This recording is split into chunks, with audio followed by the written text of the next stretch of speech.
Assalamualaikum warahmatullahi wabarakatuh.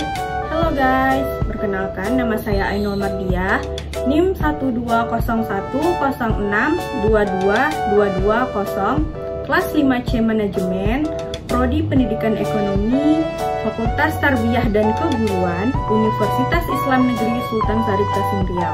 Nah, tujuan pembuatan video ini adalah untuk memenuhi tugas mid semester mata kuliah Manajemen Pemasaran. Untuk lebih lengkapnya, silakan simak video berikut ini.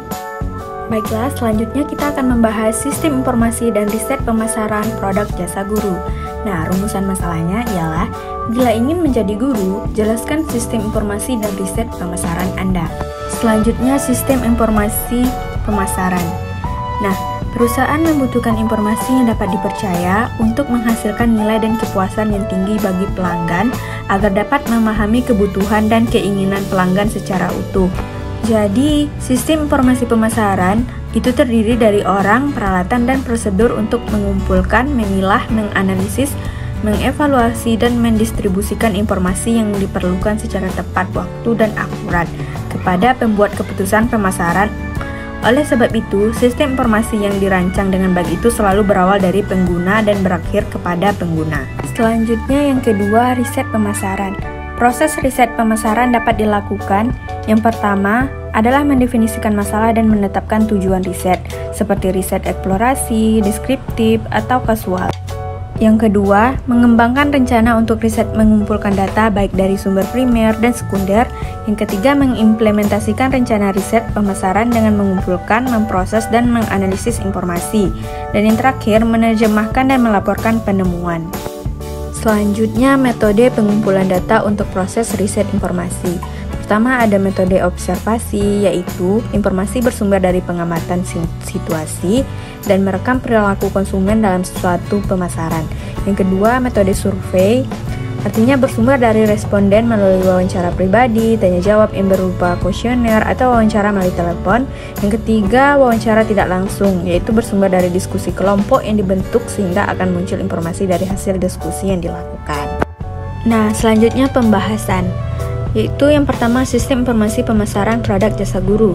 Nah, dengan adanya sistem informasi mempermudah seorang guru dalam mendapatkan informasi pekerjaan dan mempermudah guru dalam menyampaikan informasi tentang produk jasanya, baik itu melalui website, medsos, dan surat kabar.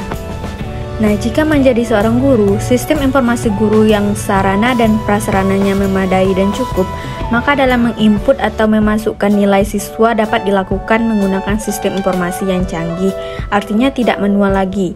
Selain itu, guru juga harus mahir dalam menggunakan teknologi dalam pembelajaran. Contoh lainnya yang menggunakan salah satu aplikasi seperti Zoom, Google Meet dalam proses pembelajaran. Di samping itu, sekolah juga harus menyediakan media pembelajaran berupa infokus sehingga informasi yang mengenai pembelajaran tersebut dapat tersampaikan kepada siswa sehingga siswa dapat mengerti akan pembelajaran atau materinya. Yang kedua, riset pemasaran produk jasa guru. Nah, kita sebagai calon guru sebelum melamar pada salah satu sekolah, maka harus mencari informasi tentang sekolah, guru, dan lingkungan sekolah tersebut agar bisa menilai apakah tepat sasaran terhadap produk kita. Jika salah dalam mendapatkan atau menerima informasi tetapi tetap memaksa melamar di sekolah tersebut, maka kita tidak akan diterima di sekolah tersebut. Oleh karena itu, dapat diatasi dengan melakukan riset pemasaran. Nah, riset pemasaran produk jasa guru ialah mencari tahu informasi tentang sekolah yang ingin kita lamar. Nah, adapun metode riset pemasaran yang dapat dilakukan ada antara lain. Yang pertama itu metode observasi. Artinya, kita sebagai calon guru bisa mengobservasi secara langsung baik itu lingkungan sekolahnya, gurunya, dan lain sebagainya. Nah, yang selanjutnya itu metode survei. Artinya, kita bisa mencari tahu informasi melalui misalnya tanya jawab langsung, wawancara langsung kepada pihak-pihak yang terkait. Misalnya ingin mengetahui tentang gurunya, siswanya, serta lingkungannya. Dan yang terakhir itu wawancara tidak langsung.